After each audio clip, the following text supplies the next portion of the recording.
நீ ரொம்ப வீக்கு, நீ ஒரு கோழை, ரொம்ப சென்சிட்டிவ், டூ மச்சா இருக்கிற, ட்ராமா கிரியேட் பண்ற, உனக்கு பவரே இல்ல, உனக்கு யாரும் சப்போர்ட் பண்ண கிடையாது, உன்னால என்ன பண்ணிட முடியும், நீ ஒரு பயந்தாங்கொள்ளி, நீ கண்ட்ரோல்குள்ளதான் இருக்கணும், இப்படிலாம் சொல்லி உங்களை வீக்கா ஃபீல் பண்ண வச்சிருக்காங்களா?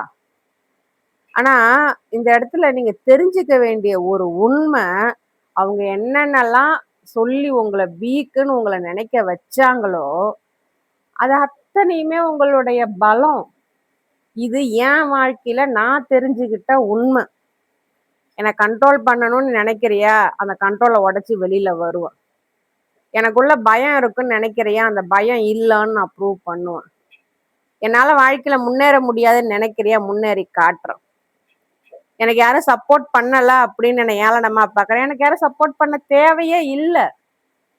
இப்படித்தாங்க என் வாழ்க்கையில என்னை எப்படி வீக்னஸ் அப்படின்னு சொல்லி என்னை அமுக்கணும்னு நினைச்சாங்களோ அது அத்தனையும் என்னுடைய பலமா மாத்தி இன்னைக்கு நான் இங்க நின்று உங்கள்கிட்ட பேசிட்டு இருக்கிறேன். ஒருவேளை நீங்களும் இந்த வீக்னஸ் அப்படின்ற காரணத்தினால பாதிக்கப்பட்டிருந்தீங்க அப்படின்னா, ஒருவேளை நார்சிஸ்டிக் அபியூஸ் உங்களை வீக் அப்படின்னு உங்களை நினைக்க வச்சிருந்தது அப்படின்னா இந்த எபிசோடு உங்களுக்கானது. அனைவருக்கும் வணக்கம். நான் உங்கள் கவிதா விஜயன் பேசுறேன். கவிஸ் போட்காஸ்டுக்கு இன்னொரு தலைப்பின் கீழ் உங்கள் அனைவரையும் வரவேற்பதில் மிக்க மகிழ்ச்சி. உலகெங்கிலும் இருந்து அன்பும் ஆதரவும் அளித்து வரும் அனைத்து நல்லுள்ளங்களுக்கும் என் மனமார்ந்த நன்றிகள். இன்னைக்கு நான் எடுத்திருக்க தலைப்பு, how I turn my weakness into my strength. உண்மையிலேயே நான் வீக்கா அப்படின்னா கிடையவே கிடையாது. நான் ரொம்ப ஸ்ட்ராங்கா தான் இருந்தேன், ஸ்ட்ராங்கா தான் வளரணும்னு நினைச்சேன். ஆனா நான் ஸ்ட்ராங் அப்படின்றத என்ன வளர்த்தவங்க அந்த நார்சிஸ்டிக் என்விரான்மெண்ட் ஒத்துக்க விரும்பல. அவங்க ஈகோவால அதை ஏத்துக்க முடியல. அதனால என்னுடைய ஸ்ட்ராங் அப்படின்ற என்னுடைய எண்ணத்தை எப்படி குழி தோண்டி புதைக்கலாமோ அந்த அளவுக்கு குழி தோண்டி புதைச்சி அந்த நான் ஸ்ட்ராங்கானவ அப்படின்றத என்னை மறக்க வச்சு, நீ வீக்கு தான், நீ இப்படி பிறந்திருக்க, நீ வழி தவறி பிறந்துட்ட, அதனால நீ வீக்கா தான் இருக்கணும், அதனால நீ இப்படிதான் ட்ரெஸ் பண்ணணும், அதனால இப்படி லோவான வாழ்க்கை தான் நீ வாழணும், அதனால உனக்கு இதுதான் விதிக்கப்பட்டது அப்படின்னு சொல்லி சொல்லி அவங்களுடைய கண்ட்ரோலுக்கும் அவங்களுடைய குற்ற உணர்ச்சிய சரி பண்ண முடியாத காரணத்தினால அதை என் மேல பிரதிபலிச்சு என்னோட எண்ணங்களை, என்னுடைய பலத்தை, என்னுடைய நியாயமான கோரிக்கைகளை, என்னுடைய பெண்மைய எல்லாத்தையும் நாசமாக்கினாங்க. நான் இது அத்தனையும் நான் இல்லைன்னு நான் சொல்லவே மாட்டேன். இன்னைக்கு அவங்களுக்கு வயசாயிடுச்சு, இன்னைக்கு அவங்க திருந்திட்டாங்க, இன்னைக்கு அவங்க நல்லபடியா இருக்கிறாங்க அப்படின்றதுக்காக அவங்க பண்ணது எதுவுமே இல்லைன்னு ஆயிடாது. அதனால நான் பாதிக்கப்பட்டது, அதனால எனக்கு ஏற்பட்ட காயங்கள் எதுவுமே இல்லைன்னு ஆயிடாது. ஆனா இவங்க எனக்கு கொடுத்த அந்த வடிவத்துலதான் அவங்க எனக்கு என்ன கத்து கொடுத்தாங்களோ, நான் ஸ்ட்ராங்குன்றத மறக்கடிச்சு நான் எப்படி இருக்கணும்னு எனக்கு கத்து கொடுத்தாங்களோ அதுதான் நல்ல வாழ்க்கை நம்ப வச்சு அதுக்குள்ளேயே உழண்டு உழண்டு அவ்வளவு கஷ்டங்கள், அவ்வளவு அபியூஸ், அவ்வளவு வேதனை, அவ்வளவு உடம்பு வலி, மனவலி, உடம்ப வீணாக்கிட்டு அவங்க சொல்லி கொடுத்த அத்தனையுமே இது மட்டும்தான் பண்ணிச்சு, என்னை நல்லாவே வாழ வைக்கவே இல்லை. ஆனா 40 வயசுக்கு மேலதான் நான் ஸ்ட்ராங் அப்படின்றத நான் உணரவே ஆரம்பிச்சேன். நான் ஸ்ட்ராங் ஆனவத்தான். ஆனா இம்மா நாள் நான் கஷ்டப்பட்டதுக்கு காரணம் என்னை வீக்குன்னு அவங்க நம்ப வச்சதுதான்.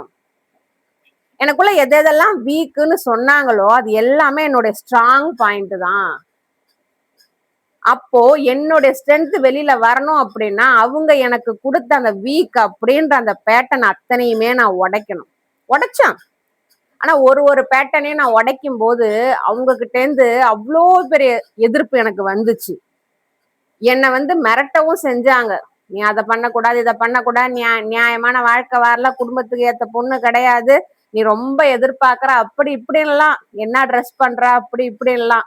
இதுல எனக்கு ஒரு புரியாத புதிர் என்ன அப்படின்னா, இந்த நியாயம், ஒழுக்கம், நல்லபடியா வாழறது, நல்ல பொண்ணுன்ற பேரு, இதெல்லாம் எனக்கு மட்டும்தான் கொடுக்கப்பட்ட கண்ட்ரோல். அவங்க ஃபாலோ பண்ண மாட்டாங்க, மத்தவங்க அந்த மாதிரி ஃபாலோ பண்ணாதவங்களுக்கு அவங்க சப்போர்ட் பண்ணுவாங்க. மத்தவங்க யாராச்சும் அவங்க வாழ்க்கை அவங்க வாழறாங்க, அவங்க வந்து விதவிதமா ட்ரெஸ் பண்றாங்க அப்படின்னாக்கா அது அவங்க ஸ்டேட்டஸ், அதுல ஒரு நியாயம் இருக்கு. நீ ஏன் போடுற? நான் ஏன் போடக்கூடாது எனக்கு தெரியல. அது அந்த மாதிரி மத்தவங்க மாடர்ன் ட்ரெஸ் போடுறாங்க, மத்தவங்க நல்லபடியா ட்ரெஸ் பண்றாங்க, அவங்க அவங்க விருப்பப்படி இருக்கிறாங்க அப்படின்னா அத வந்து பெருமையா பேச வேண்டியது, பெருமையா சொல்றாங்க. அவங்க லைஃப் அப்படி இருக்குப்பா, அவங்க அந்த ஸ்டேட்டஸ்ல இருக்காங்கப்பா, அப்படி இருக்காங்கப்பா. இதுல என்ன ஸ்டேட்டஸ் வந்துருதுன்னு எனக்கு தெரியல. இதே ட்ரெஸ் நான் போட்டேன்னா அது கேவலமா தெரியுதான். இது என்ன கணக்கு இது? மத்தவங்க மோட்டிவேஷனலா பேசுனாங்க அப்படின்னாக்க அதை ஃபாலோ பண்ணு, அதை கேளு அப்படின்னு வேண்டியது. இதுவே நான் பேசுறேன் அப்படின்னா அது கேவலமா? இது என்ன கணக்கு இது? இவங்கெல்லாம் இவங்களுக்கு பிடிச்ச மாதிரியான ஒரு வாழ்க்கையை அமைச்சு வாழறதுக்கு என்ன வேணாலும் பண்ணுவாங்களாம். அது அத்தனை பேருமே, உண்மையை சொன்னா என் குடும்பத்துல அத்தனை பேருமே அவங்க அவங்க வாழ்க்கைய வாழறதுக்கு பலி கொடுத்தது என்னத்தான். எல்லாருமே, நான் ஒருத்தர் ரெண்டு பேரும் தனித்தனியெல்லாம் சொல்ல விரும்பல. என் பயாலஜிக்கல் ஃபேமிலி ஒட்டு மொத்தமும் அவங்க வாழறதுக்கு அவங்க சுயநலத்துக்காக பலி கொடுத்தது என்னத்தான். ஒரு காலகட்டத்திலயுமே அந்த குடும்பத்து எல்லாருக்குமே நான் ஸ்கேப் கோட்டா இருந்திருக்கிறேன் நான். ஏன்னா நான் அது அத்தனையும் நான் பொறுத்துக்கவும் தாங்கிக்கவும் அதிகப்படியா மன்னிச்சு விடவும் பணம் கொடுக்கறது எல்லாத்தையுமே அவங்க எனக்கு ஹெல்ப் பண்ண மாட்டாங்க, அவங்க எனக்கு சப்போர்ட் வர மாட்டாங்க, அவங்க எனக்கு எந்த வகையிலயும் உதவி செய்ய மாட்டாங்கன்னு தெரிஞ்சிருந்தும் என்னைக்காச்சும் ஒரு நாள் நமக்காக வரமாட்டாங்களா அப்படின்ற நம்பிக்கையில ஒட்டிட்டு இருந்தேன் நானு. அப்புறம் தான் புரியும், இப்பதான் எனக்கு புரியும், நான் தான் ஒட்டிட்டு இருக்கேன், அவங்க எல்லாம் என்ன யூஸ் பண்ணிட்டு இருக்காங்க அப்படின்னு. ஒரு குடும்பத்துல ஒருத்தவங்களுக்கு சண்டை அப்படின்னா, இப்ப எனக்கு ஒரு கல்யாண பத்திரிக்கை வருது, அவங்களுக்கும் கல்யாண பத்திரிக்கை போகுது, அவங்களுக்கு சண்டை அப்படின்னா அவங்க வேணா போகாம இருக்கட்டும், எனக்கு போன் பண்ணி அந்த கல்யாணத்துக்கு போகக்கூடாது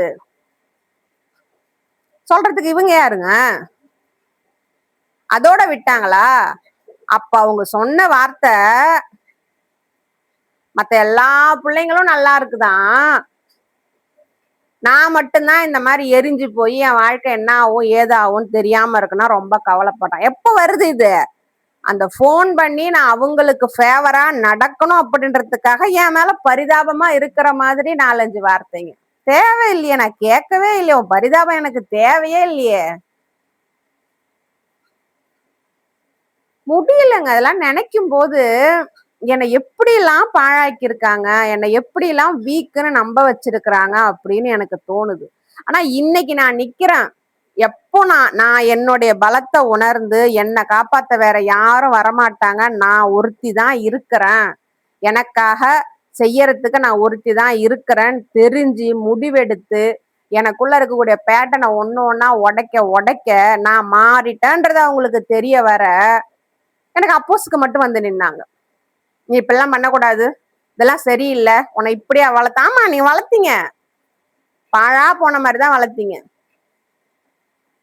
இப்போ எதெல்லாம் அவங்க என்ன பண்ண கூடாதுன்னு சொன்னாங்களோ, நீ சமூகத்துல வெளியில வரக்கூடாது, டீச்சரா போய் நிக்கிறேன், நீ எனக்கு கொடுக்குற மாதிரியே சமூகம் எனக்கு கொடுக்குது. முதல் விஷயம், நீ வாயை திறந்து பேசக்கூடாது, ஏன்னா நீ பேசுற இடத்துல நீ பிறக்கல, நான் பேசுவேன் தான், எனக்கு என்னென்னலாம் நடந்த எல்லாத்தையும் நான் பேசுவேன் தான், என்ன பண்ண முடியுமோ பண்ணிக்கோ.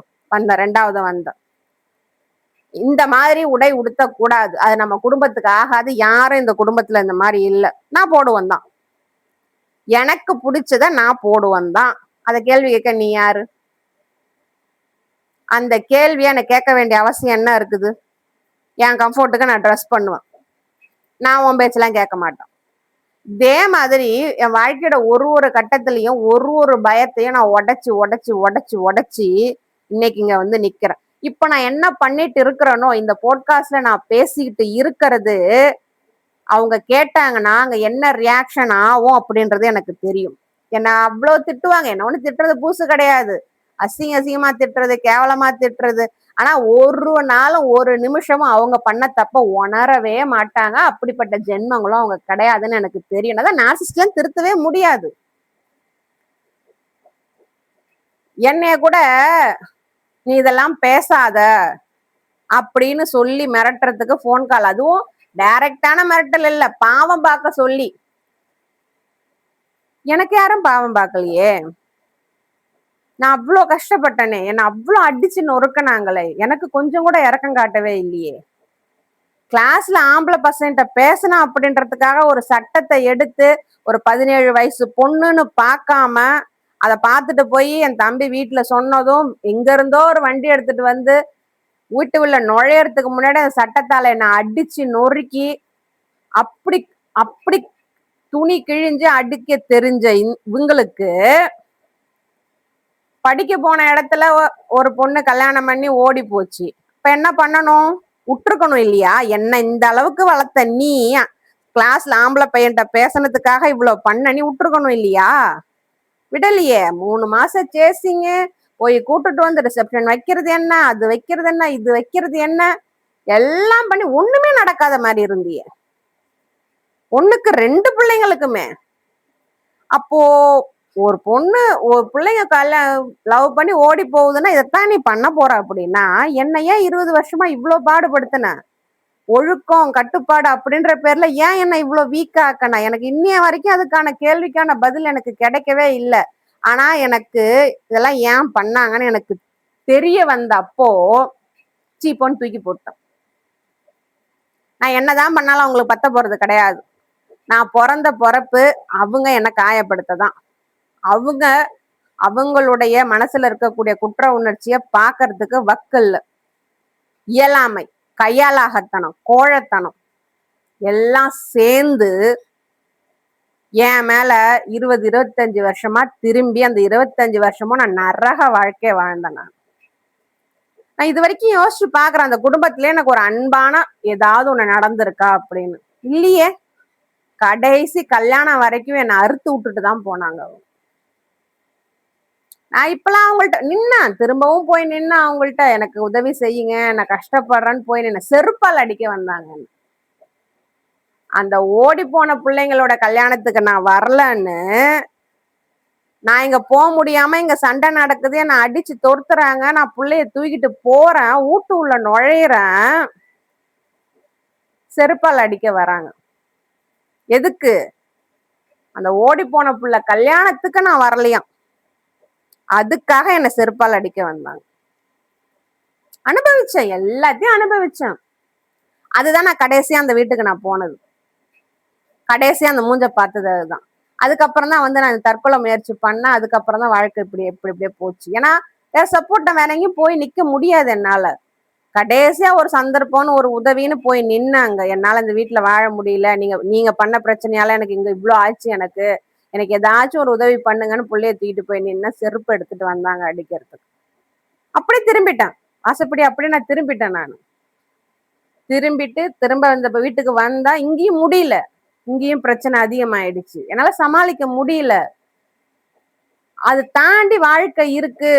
ஒண்ணு இருந்தா இவங்க நல்லா வச்சிருக்கணும், அப்பதான் நல்லா வாழ்வேன். இல்லைன்னா அப்பா அம்மா சப்போர்ட் இருக்கணும், அப்பதான் நல்லா வாழ்வேன். எதுவுமே எனக்கு இல்லை. அப்ப இனிமே எனக்கு வாழறதுக்கு ஒண்ணுமே இல்லை. நான் ஒருத்தி இருக்கன்றதே நான் மறந்துட்டாங்க. நான் அந்த இடத்துல அவ்வளவு வீக் ஆயிட்டேன். நான் மனநை ஊத்தி கொளுத்திக்கிட்டேன். அதுக்கப்புறம் தான் வாழ்க்கை திரும்பிடுச்சு. அதுதான் என் வாழ்க்கையில டேர்னிங் பாயிண்ட். ஆண்டவன் ஏன் என்ன இப்படி சோதிக்கிறான், எடுத்திருக்க வேண்டியதானே என் உயிரன் கூட நான் யோசிச்சேன் நான். ஆனா இந்த 20 வருஷம் தாண்டி 40 வயசுல தான் நான் இதெல்லாம் உணர்ந்து ஒரு ஆணி வேற புடிச்சு இந்த அளவுக்கு நான் நிக்கிற வாழ்க்கை விதி எனக்கு இருக்கு அப்படின்றத காட்டத்தான் என் வாழ்க்கையில இவ்வளவும் நடந்திருக்கு. நான் யாருக்கிட்டையும் பரிதாபத்துக்காக நான் ஷேர் பண்ணலைங்க, யாருக்கும் பயந்துகிட்டும் நான் ஷேர் பண்ணல. ஆனா எனக்கு இதெல்லாம் நடந்திருக்கு. என்னை வீக்குன்னு சொல்லி அடிச்சாங்க, என்னை வீக்குன்னு சொல்லி காயப்படுத்தினாங்க. இன்னைக்கு நான் நிமிர்ந்து நிக்கிறேன். இன்னைக்கு வந்து என்னை கேள்வி கேட்க முடியாது, கேள்வி கேட்க எந்த அருகதையும் அவங்களுக்கு கிடையாது. இன்னைக்கு நான் எடுத்திருக்க இந்த தலைப்பு ரொம்ப பர்சனலானதுதான். ஏன் அப்படின்னாக்க நம்மள பல பேர் வந்து நிறைய பெயின்ஃபுல் எக்ஸ்பீரியன்ஸ் கிடைச்சதுக்கு அப்புறமேலுக்கும் இன்னும் நாம ஸ்ட்ரகிள் பண்ணிட்டு இருப்போம். எதனால அப்படின்னாக்க நம்மள வீக்னஸ்ன்னு சொல்லி அடிச்சிருப்பாங்க, நம்ம சென்சிட்டிவிட்டியை தப்பா பயன்படுத்தியிருப்பாங்க, நம்மளை இன்செக்யூரா ஃபீல் பண்ண வச்சிருப்பாங்க, நம்மளை எமோஷனலா சேஃப் கொடுத்துருக்கவே மாட்டாங்க, நம்ம பயந்து பயந்து சாவோம். இது எல்லாமே நமக்குள்ளர இருக்கும், இது எல்லாமே அவங்க நமக்குள்ள கொடுத்தது.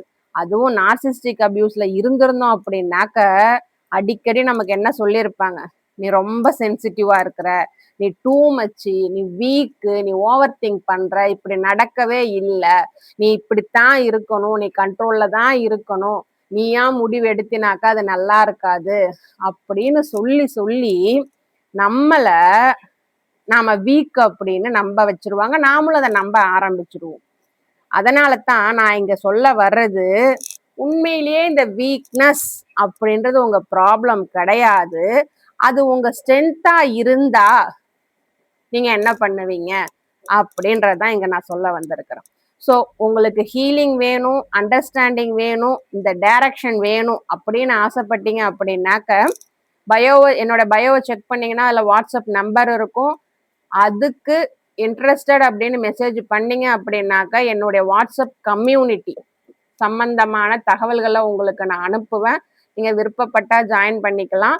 அது ஒரு பெய்டு குரூப், ஆண் பெண் 2 பேருக்கும் தனித்தனி குரூப் இருக்கு. அதுல உங்களுக்கு உங்களுடைய பேட்டர்னை அண்டர்ஸ்டாண்ட் பண்ணிக்கவும், நீங்க எது வீக்னஸ் நினைக்கிறீங்களோ அது உங்க ஸ்ட்ரென்த் அப்படின்ற புரிதலும் அந்த குரூப்ல உங்களுக்கு கிடைக்கும்.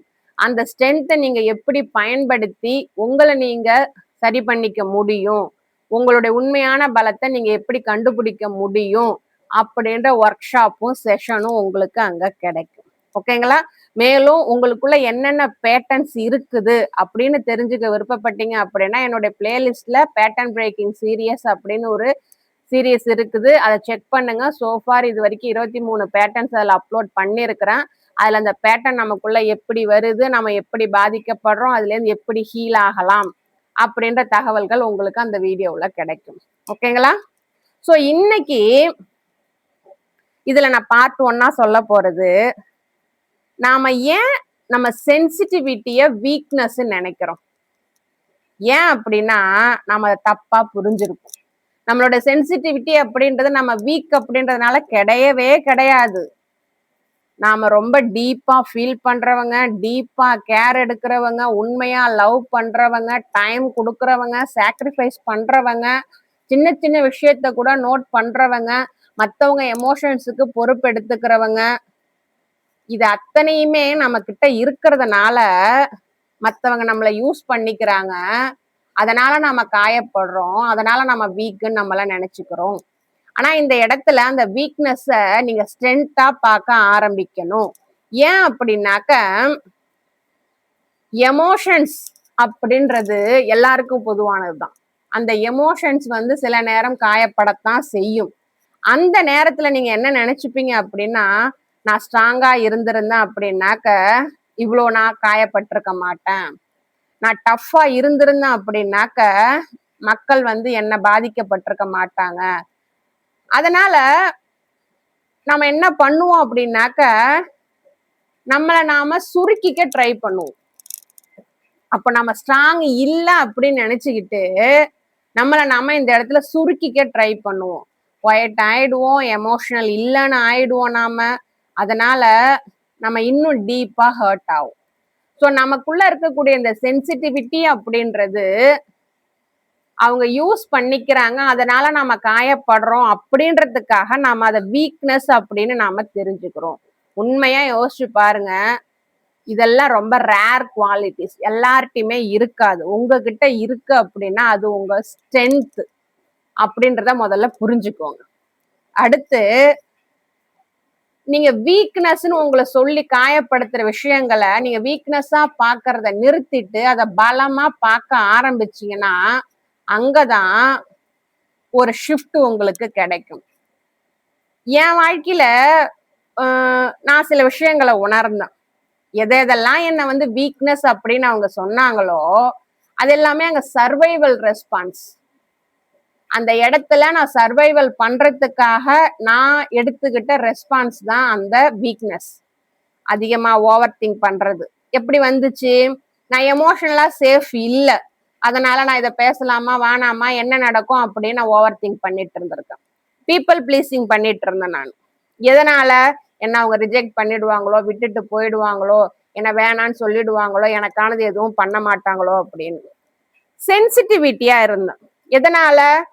இந்த எமோஷனல் ஷிஃப்ட் அவங்க வந்து என்கிட்ட எமோஷனலா வித்ட்ரா பண்ணிப்பாங்களோ, என்கிட்ட எமோஷனல் கனெக்ஷன் கொடுக்க மாட்டாங்களோ அப்படின்னு திடீர்னு இது அத்தனை நான் சொன்னேன் பாத்தீங்களா, என்னோட over thinking, people pleasing, sensitivity, இதெல்லாம் இது வரைக்கும் நான் ஒரு உடஞ்சு போனவளா பார்த்துட்டு இருந்தேன். ஆனா இப்ப நான் அதை எப்படி பாக்குறேன், இதெல்லாம் நான் அடாப்ட் பண்ணிருக்கிறேன், என்னோட சர்வைவல் ரெஸ்பான்ஸ். ஸோ எப்படி இதை நான் சர்வைவல் ரெஸ்பான்ஸா உள்ள எடுத்துக்கிட்டனோ அதே மாதிரி ஹீலிங்ன்ற பேட்டர்ன்ல தூக்கி போடவும் என்னால முடியும் அப்படின்ற உண்மை எனக்கு தெரிய வந்துருச்சு. இந்த ஷிஃப்ட் எல்லாத்தையுமே மாத்துச்சு. அடுத்து நான் என் கூடவே சண்டை போடுறத நிறுத்தினேன். எப்படி நிறுத்தினேன்? என்கிட்ட மத்தவங்க என்ன பிடிக்காதுன்னு சொன்னாங்களோ அந்த விஷயம் எனக்கும் பிடிக்காம இருந்துச்சு. ஆனா அதெல்லாம் எப்பவும் எப்ப எனக்கு பிடிக்கணும், நான் வந்து பெர்ஃபெக்ட் கிடையாது, இம்பர்ஃபெக்ட் தான்.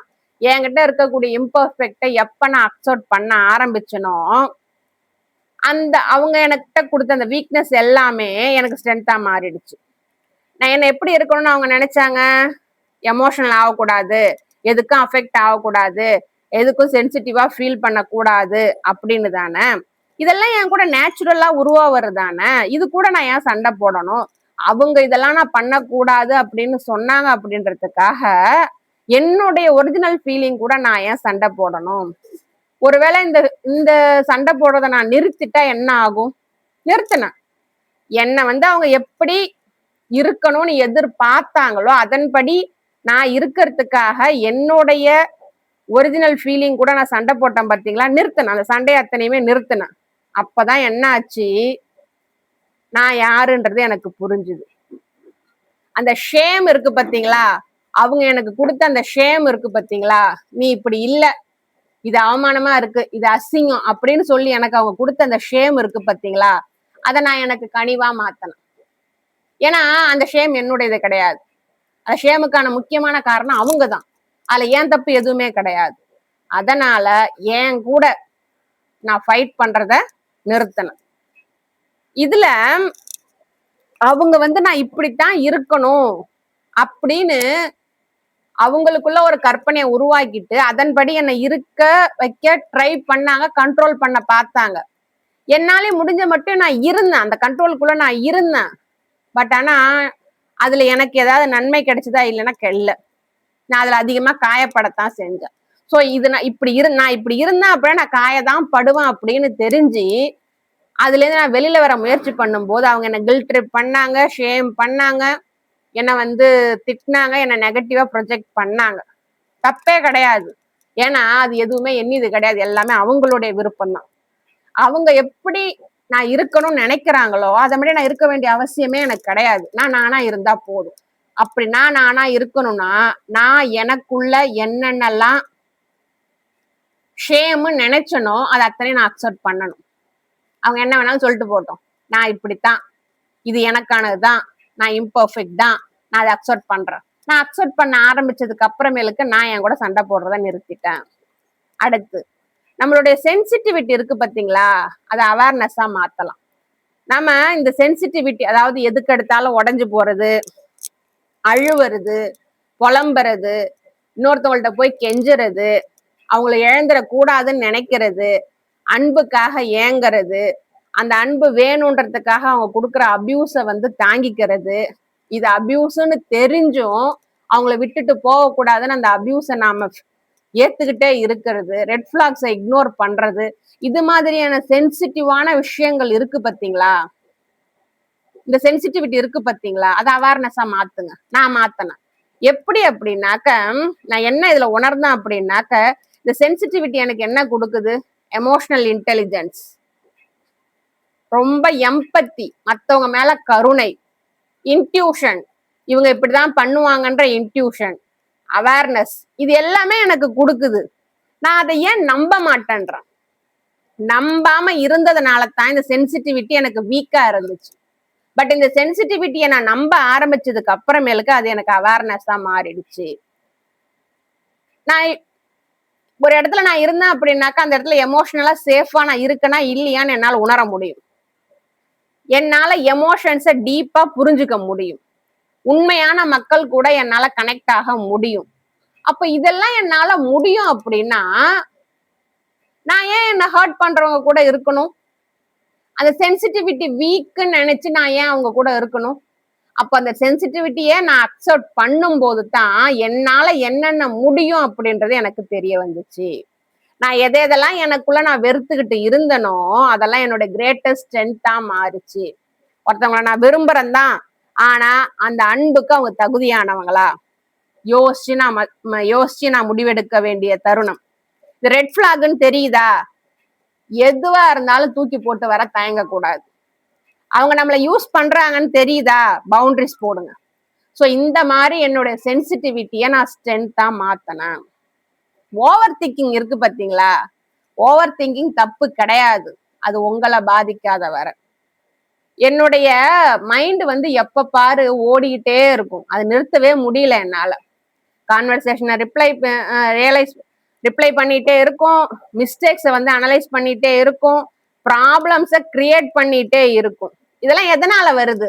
நான் என்ன ஜட்ஜ் பண்றதுனால தானே வருது. நான் இனிமே என்ன ஜட்ஜ் பண்ண போறது இல்லை. எப்படி ஜட்ஜ் பண்ண போறது இல்ல? நான் பேசுறது கரெக்ட் தான், நான் செய்யறது கரெக்ட் தான், இது சரிதான், நான் இப்படிதான் இருப்பேன், என்னால மாத்திக்க முடியாது. இப்படி நான் எப்போ தெளிவா சொல்ல ஆரம்பிச்சனோ என்னோட ஓவர் திங்கிங் போயிடுச்சு. நான் என்ன கேட்டேன், இந்த மாதிரி ஓவர் திங்க் பண்றதன் மூலியமா நான் என்ன பண்ண ட்ரை பண்றேங்க? எதை ப்ரொடெக்ட் பண்ண ட்ரை பண்றேன்? நான் ஹர்ட் ஆக கூடாதுன்னு தானே இவ்வளவு நான் ஓவர் திங்க் பண்றேன். ஆனா இந்த ஓவர் திங்க் பண்றதுனால நான் ஹர்ட் ஆகாம இருக்கிறேனா? தூக்கி போடு, ஓவர் திங்கே பண்ணாத, நீ எடுத்த முடிவு சரின்னு நம்பு. அப்படி சரி நம்பும் போது இந்த ஓவர் திங்கிங் எனக்கு செல்ஃப் அவேர்னஸா மாறிச்சு, செல்ஃப் அண்டர்ஸ்டாண்டிங்க கொடுத்துச்சு. இந்த பயம் என்ன ஆகுமோ ஏதாகுமோ அப்படின்ற அந்த பயம் என்னை கண்ட்ரோல் பண்றதுக்கு பதிலா அதை எப்ப நான் அவேர்னஸா மாத்தனோ, செல்ஃப் அண்டர்ஸ்டாண்டிங்கா மாத்தனோ, என்னை வழி நடத்த ஆரம்பிச்சிருச்சு. ஆமா, நீ எடுத்த முடிவு சரிதான், போயிட்டே இரு. இல்ல எந்த தப்பு வந்தாலும் ரைட் வந்தாலும் நீ பாத்துக்கோ, அதன் மூலமா இன்னும் உனக்கு பலம் தான் கிடைக்குமே ஒழிய எந்த ஒரு தோல்வியும் கிடைக்காது, முன்னேறி போயிட்டே இரு. உன்னை பிடிச்சி இழுக்கிறவங்கள நீ வாழக்கூடாதுன்னு நினைக்கிறவங்களுக்கு முக்கியத்துவம் கொடுக்காது. ஸோ இதுதான் என்னோட ஓவர் திங்கிங் செல்ஃப் அவேர்னஸா மாறிச்சு. என்னுடைய வழிகள், கடந்த காலத்தை நம்மால மாத்த முடியுமா? முடியாது. மறக்க முடியுமா? முடியாது. மறுக்க முடியுமா? முடியாது. அப்ப என்னத்தான் பண்ண முடியும்? அந்த வழிகளை பாடமா எடுத்துக்கிட்டு அந்த தாக்கத்திலிருந்து நம்மால விடுபட முடியும். அப்படி விடுபடும் போது உங்களுக்கு புதிய அறிவு, புதிய ஞானம் கண்டிப்பா கிடைக்கும். அந்த வழி கொடுத்த அறிவு உங்களை வழி நடத்தும். என்னுடைய வழிகள் என்னை வந்து இம்மீடியட்டா ஸ்ட்ராங் ஆக்குச்சு அப்படின்னு நான் சொல்லணும்னு ஆசைப்படுறேன். ஆனா உண்மை என்ன அப்படின்னா, அந்த வழிகள் என்ன டயர்டா தான் ஆக்குச்சு, குழப்பம்தான் கொடுத்துச்சு, என்னுடைய இதயத்தை அடிச்சு நொறுக்குச்சு. ஆனா அது எனக்கு சில விஷயங்களை கத்தும் கொடுத்துச்சு. என்னன்னா, பவுண்டரி செட் பண்ணு, உன்னுடைய செல்ஃப் ரெஸ்பெக்டை டிமாண்ட் பண்ணு, எமோஷனல் சேஃப்டி அப்படின்றது உனக்கு எங்க கிடைக்குதோ அதுதான் உனக்கான இடம். ஹெல்தி லவ் அப்படின்றது உன்னை அமைதிப்படுத்தணுமே தவிர உன்னை கட்டுப்படுத்த நினைக்க கூடாது. ஸோ இதெல்லாம் எனக்கு தெரிஞ்சதுக்கு அப்புறம், புரிஞ்சதுக்கு அப்புறமேலுக்கு என்னுடைய வழி இந்த இடத்துல எனக்கு அறிவா மாறுச்சு. நான் வந்து சஃபர் ஆக கூடாது அப்படின்றதுக்காக என்னுடைய வழிகளை வந்து நான் அக்செப்ட் பண்ணிக்கல. ஆனா என்னுடைய வழிகள் எனக்கு என்ன சொல்லி கொடுத்ததோ அதை நான் மறுக்க விரும்பல. என்னுடைய வழிகள் எனக்கு சொல்லி கொடுத்தத நான் அக்செப்ட் பண்ணிக்க விரும்புறேன். இந்த இடத்துல எனக்கு ஒரு விஷயம் சொல்லணுங்க. அதாவது நான் பர்ன் சர்வைவர் ஆனதுக்கு அப்புறமேலுக்கு எனக்கு நான் போனேன், திரும்பவும் எந்த இடத்துல நான் காயப்பட்டனோ அதே இடத்துக்கு தான் போய் நின்னேன், அதே ஃபேமிலி கிட்ட தான் போய் நின்னேன், ஏதோ ஹெல்ப்புக்காக போய் நின்னேன். ஏன்னா அப்போ முடியல என்னால. பர்ன் சர்வே ஆனதுக்கு அப்புறமேலுக்கும் என்ன நிறைய கஷ்டங்கள் எனக்கு வேலை கிடைக்கிறதுக்கு முன்னாடி. அப்போ எனக்கு கொடுக்கப்பட்ட அறிவுரை என்ன அப்படின்னா, நீ பர்ன் சர்வர் ஆயிட்டல்ல, உடம்புலாம் வெந்து போச்சு இல்ல, நீ வந்து உன் புருஷனோட சரியா வாழ மாட்டா, புருஷன் உன்னை ஏத்துக்க மாட்டான் அப்படின்னு எல்லாம் நினைப்பாங்க. அதனால என்ன பண்ணு, எப்படியாச்சும் உன் புருஷன் கூட இருந்து ஒரு புள்ளைய பெத்துரு. அப்படி நீ புள்ளைய பெத்தாதான் நீ உன்னை வந்து உன் புருஷன் ஏத்துக்கிட்டான் அப்படின்னு இந்த ஊர் உலகம் உன்னை ஏத்துக்கும் அப்படின்னாங்க. இங்க எவ்வளவு கேவலமான விஷயம் யோசிச்சு பாருங்க. ஒரு பொண்ண இந்த சமுதாயம் ஏத்துக்கணும் அப்படின்னா, அதுவும் ஒரு பர்ன் சேவரான பொண்ணை ஏத்துக்கணும் அப்படின்னா, என் புருஷன் என்னை ஏத்துக்கிட்டான்னு நான் வெளியில காட்டணுமா? எப்படி காட்டணுமா? நான் ஒரு புள்ளைய பெத்து காட்டணுமா? அப்பத்தான் என் புருஷன் இந்த உடம்போட நான் இருந்தாலும் என்னை ஏத்துக்கிட்டாரு அப்படின்னு வெளி உலகத்துக்கு தெரியுமா? என்ன 4 பேர் மதிப்பேன். அந்த மானங்கட்ட மரியாதை எனக்கு தேவையில்லன்ற நானு. அதுக்கப்புறம் எனக்கு வேலை கிடைச்சது. எவன் மதிச்சா எனக்கு என்ன, மதிக்காட்டி எனக்கு என்ன. இவனுங்க மதிக்கணும் அப்படின்றதுக்காக நான் வந்து படுத்து புள்ள பெத்து என்ன பாருங்க என் புருஷன் என்ன அக்செப்ட் பண்ணிட்டான், நான் ஊர் ஊரா போய் தண்டோர தமாட்டம் அடிக்கணுமா நானு? எவ்வளவு கேவலமான எண்ணம் இல்ல? இடத்துல ஒரு பொண்ணா என்ன அக்செப்ட் பண்ணி அவரு வாழறாரு அப்படின்னு நான் சொல்றது எனக்கு பெருமையா, இல்ல என் உடம்ப அவரு ஏத்துக்கிட்டாரு அப்படின்றத இந்த சமூகத்துக்கு காட்டுறது எனக்கு பெருமையா? இந்த அறிவு ஏன் அங்க இல்லாம போச்சுன்னு எனக்கு தெரியல. ஏன்னா அவங்க அப்பத்துல இருந்து நான் வீக்குன்னு நினைச்சிட்டு இருக்கிறாங்க. அதுதான் காரணம். அடுத்து பயம். என்னுடைய பயத்தை நான் எப்படி பவுண்டரிஸா மாத்தணும்? அதாவது மத்தவங்கள காயப்படுத்திட கூடாது, அவங்க நம்ம மேல வச்சிருக்க எண்ணத்தை வந்து நம்ம மாத்தி அவங்கள வந்து கஷ்டப்படுத்திட கூடாது அப்படின்னு அவங்கள ஏமாத்துறதுக்கு பயந்தேன். அந்த ஏமாற்றம் வந்து அவங்கள வேணும்னே ஏமாற்றுறது கிடையாது. என்னை பத்தின ஒரு உருவத்தை அவங்க வச்சிருப்பாங்களாம், அந்த உருவத்துப்படிதான் நான் வாழணுமா, அப்படி வாழறதுதான் நான் நல்ல பொண்ணுக்கு அழகா அப்படின்னு நான் நினைச்சிட்டு இருந்தேன். பாத்தீங்களா? என்னை பத்தி அவங்க என்ன ஒரு அம்மா ஒரு பொண்ணா நான் இப்படிதான் இருக்கணும்னு அவங்க நினைச்சிருப்பாங்க. ஒரு மனைவியா நான் இப்படிதான் இருக்கணும்னு அவங்க நினைச்சிருப்பாங்க. ஒரு மருமகளா நான் இப்படிதான் இருக்கணும்னு அவங்க நினைச்சிருப்பாங்க. இவங்க யாரையுமே ஏமாத்தாம அவங்க நினைச்சபடியே நான் வாழணும்னு நினைச்சேன். பாத்தீங்களா? அந்த பயத்துக்குள்ள நான் சிக்கிட்டு இருந்தேன். பாத்தீங்களா? அதை உடச்சு எறிஞ்சேன். கவிதானா ஒருத்தி தான். நீ பொண்ணா ஏத்துக்கிறது ஏத்துக்காது உன் விருப்பம், மனைவியா ஏத்துக்கிறது ஏத்துக்காது உன் விருப்பம், மருமகளா ஏத்துக்கிறது ஏத்துக்காது உங்க விருப்பம். எனக்கு அதை பத்தி கவலை கிடையாது. நான் எல்லா இடத்துலயும் ஒரே மாதிரிதான் இருப்பேன். பிரச்சனை வரக்கூடாதுன்னு பயந்தேன். என்னை தப்பா புரிஞ்சுப்பாங்களோன்னு பயந்தேன். ஆனா என்னோட ஹீலிங் எனக்கு என்ன சொல்லி கொடுத்தது அப்படின்னா, எப்பப்பெல்லாம் அந்த பயம் வருதோ அந்த பயம் எனக்கு ஒரு இன்ஃபர்மேஷன் கொடுக்குது. என்ன அப்படின்னா, அடுத்தவங்களுடைய கம்ஃபர்ட்டுக்காக நீ உன்னை நிராகரிக்காத. அவங்க என்ன வேணாலும் நினைச்சிட்டு போட்டோம், அதன்படி நீ இருக்கணும்னு அவசியம் கிடையாது. நீயா இருக்கிறது அவங்களை ஏமாத்துச்சு அப்படின்னா அது உன் தப்பு கிடையவே கிடையாது. புரிஞ்சுது, எனக்கு நல்லாவே புரிஞ்சுது. அடுத்தவங்க டிஸ்கம்ஃபர்ட் ஆவாங்க அப்படின்றதுக்காக நான் என்ன அபேண்டன் பண்ண விரும்பல. நான் ஓப்பனா சொல்ல ஆரம்பிச்சேன், எனக்கு இது கம்ஃபர்டபுளா இல்ல, எனக்கு ஸ்பேஸ் வேணும், இது எனக்கு ஹெல்தியா ஃபீல் பண்ணல. சோ இதுக்கப்புறமேலுக்கு அந்த பயம் என்னை கண்ட்ரோல் பண்றதுக்கு பதிலா என்ன கைட் பண்ண ஆரம்பிச்சுது. அதே மாதிரி என் வாழ்க்கையில நான் எதெல்லாம் வெறுத்தனோ, என்ன பத்தின விஷயங்கள் நான் எதெல்லாம் வெறுத்தனோ அது இங்க பலமா மாறுச்சு. எப்படி பலமா மாறுச்சு? சில விஷயங்கள் வந்து என்னை பத்தி மத்தவங்க வந்து குறையா சொல்ல, இது வந்து வீணா இப்படி இருக்கக்கூடாது, இது குறைதான், இது கிரிட்டிசைஸ் பண்ணி பிளேம் பண்ண நான் அது உண்மையிலே எல்லாமே குறைன்னு நினைச்சிட்டு இருந்தேன். என்ன அப்படின்னாக்க, அதாவது என்னை வந்து அவங்க குறை சொல்ல எனக்குள்ள அந்த குறை இருக்குன்னு நான் தப்பா நம்பிட்டு இருந்திருக்கேன். அப்புறம் என்ன ஆச்சு, என்னோட சென்சிட்டிவிட்டி அப்படின்றது கனெக்ஷனா மாறுச்சு. என்னோட எமோஷனல் டெப்த் அப்படின்றது எம்பத்தியா மாறுச்சு. என்னுடைய எச்சரிக்கை உணர்வு எனக்கு ஒரு வழிய காட்டுச்சு. என்னோட ஹீலிங்க்கு ஒரு பர்பஸ் இருக்கு அப்படின்றது எனக்கு தெரிஞ்சுது. அதனால நான் ஏன் இப்படி இருக்கிறேன் அப்படின்னு கேள்வி கேட்கறதுக்கு பதிலா இந்த வீக்னஸை நான் எப்படி யூஸ் பண்ணா அது என் ஸ்ட்ரென்த்தா மாறும் அப்படின்ற கேள்வி எனக்கு நான் கேட்டேன். அந்த கேள்விக்கான பதிலும் கிடைச்சது. அதுதான் இப்ப நீங்க கேட்டுட்டு இருக்க இந்த போட்காஸ்ட்.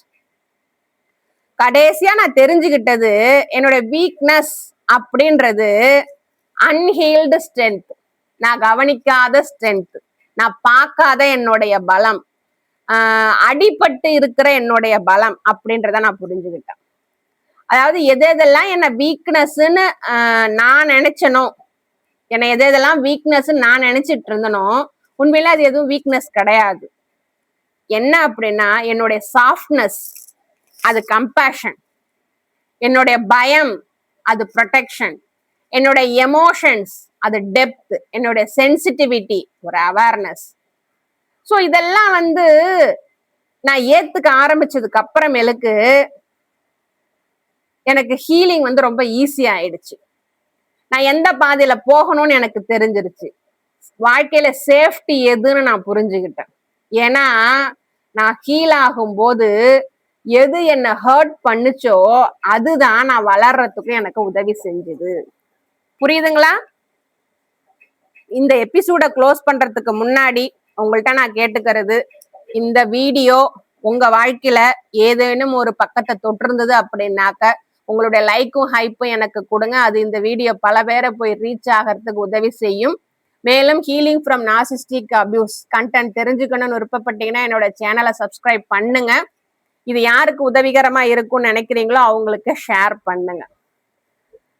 இத எபிசோட க்ளோஸ் பண்றதுக்கு முன்னாடி நான் திரும்பவும் எல்லாத்தையும் ஒரு தடவை சொல்லிடுறேன். என்ன அப்படின்னாக்க உங்களுடைய வீக்னஸ் உண்மையிலே உங்க வீக்னஸ் கிடையாது. உங்களை வந்து அத வீக்னஸா பார்க்க வச்சிருக்காங்க. இது முதல் பாயிண்ட். ரெண்டாவது, நீங்க வீக்னஸா பார்க்காதீங்க, டிஃப்ரெண்டா பார்க்க ஆரம்பிங்க. மூணாவது, உங்க கூட நீங்க சண்டை போடுறத நிறுத்துங்க. நாலாவது, உங்களுடைய சென்சிட்டிவிட்டி அப்படின்றது ரொம்பவும் ரேர் குவாலிட்டி, ஜெனியூன் குவாலிட்டி, நீங்க பெருமைப்பட வேண்டிய குவாலிட்டி, புரிஞ்சுக்கோங்க. அஞ்சாவது, ஓவர் திங்கிங் செல்ஃப் அவேர்னஸா மாத்துங்க. உங்களுடைய வலிகள் தந்த பாடங்களை அடுத்த ஆறாவது, உங்கள் வலிகள் தந்த பாடங்களை மறக்காதீங்க. ஏழாவது, உங்க பயத்தை பவுண்டரிஸா மாத்துங்க. எட்டாவது, உங்களுக்குள்ள நீங்க எதெல்லாம் வெறுக்கிறீங்களோ அதுதான் உங்களுடைய பலம் அப்படின்றத புரிஞ்சுக்கோங்க. ஒன்பதாவது, உங்களை எதெல்லாம் வீக்னஸ் சொல்லி அடிக்கிறாங்களோ அது எல்லாமே உங்களுடைய ஸ்ட்ரென்த் தான். அதை ஸ்ட்ரென்த்தா நீங்க பார்க்காம இருக்கீங்க அப்படின்றத தெரிஞ்சுக்கோங்க. இந்த எபிசோடோட க்ளோசிங் பார்ட்ல நான் உங்களுக்கு கொடுக்குற மெசேஜ் இதுதான். ஒருவேளை இன்னும் உங்களுக்குள்ள இருக்கக்கூடிய a part of yourself அதை நீங்க ஜட்ஜ் பண்ணிட்டு இருந்தீங்க, உங்களுடைய ஒரு பார்ட்டை நீங்க ஜட்ஜ் பண்ணிட்டு இருக்கீங்க, அந்த பார்ட்டு நீங்க வீக்குன்னு நினைச்சிட்டு இருக்கீங்க அப்படின்னா ஒரு நிமிஷம் கவனமா கேளுங்க. என்ன அப்படின்னா, நீங்க ஸ்ட்ரென்த்ன்னு நினைக்கிறீங்க பாத்தீங்களா, அது எங்க தெரியுமா இருக்கு? நீங்க வீக்னஸ்ன்னு ஒதுக்கி வைக்கிற இடத்துல தான் உங்க ஸ்ட்ரென்த் அப்படின்றது இருக்கு. இந்த உண்மைய புரிஞ்சுக்கோங்க. இந்த உண்மைய இந்த போட்காஸ்ட் உங்களுக்கு புரிய வச்சிருந்தது அப்படின்னா அதுதான் என் குரலுக்கான வெற்றி. நீங்க உடைஞ்சு போனவங்க கிடையாது, நீங்களா மாறிட்டு இருக்கீங்க. சில நேரம் உங்களுக்குள்ள இருந்து சில விஷயங்களை அழிக்கணும்னு நினைப்பீங்க. ஆனா உண்மை என்ன அப்படின்னா, நீங்க எதை அழிக்கணும்னு நினைக்கிறீங்களோ அதுதான் நீங்க வளர்றதுக்கு உதவி செய்யும். அதனால நீங்க உங்களை அக்செப்ட் பண்ணுங்க. அந்த அக்செப்டன்ஸ் உங்களுக்கு வேணும் அப்படின்னாக்க என்னுடைய வாட்ஸ்அப் கம்யூனிட்டியில உங்களுக்கு அதுக்கான செஷன்ஸ் கிடைக்கும். நான் முன்னாடி சொன்ன வழிமுறையை பின்பற்றுங்க. நீங்க ஹீல் ஆகுறீங்க, க்ரோ ஆகுறீங்க. கொஞ்சம் கொஞ்சமா உங்களுடைய பவர் உங்களுக்கு திரும்பி வரும். உங்களை மீண்டும் இன்னொரு தலைப்பின் கீழ் அடுத்த வீடியோவில் வந்து சந்திக்கிறேன். உங்க பொறுமைக்கும் அமைதிக்கும் நன்றி.